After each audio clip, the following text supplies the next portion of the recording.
Good morning. Very. An early morning start for the EU foreign ministers, and major issues dominated discussions straight away. They called on Turkey to uphold rule of law following the attempted coup there this weekend, and insisted suggestions about a reintroduction of the death penalty would not be accepted by Europe.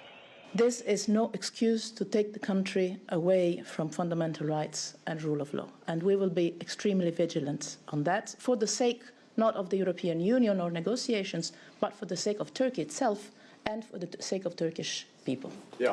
Attending the meetings, US Secretary of State John Kerry also insisted Turkey would have to provide evidence through formal channels if it wants the US to extradite the man publicly blamed for sparking the coup attempt, the Muslim cleric Fethullah Gulen, currently living in the US state of Pennsylvania.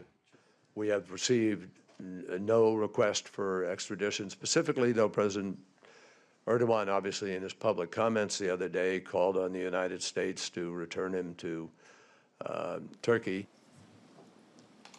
The EU ministers also talked about counter-terror measures after holding a moment of silence in memory of those who died in Thursday's attack in Nice, France.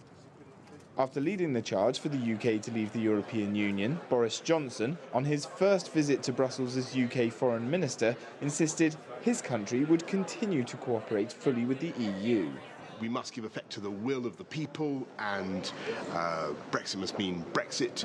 But that in no sense means the end of Britain's commitment, participation in Europe and our support for all sorts of European ventures. There was also time among the EU ministers to discuss relations with China. Beijing and Brussels are at loggerheads over Chinese steel exports. One proposal would see trade tariffs for China reduced while giving the country market economy status in the European Union. It's an issue set to dominate talks here towards the end of the year. Parrock, CCTV, Brussels.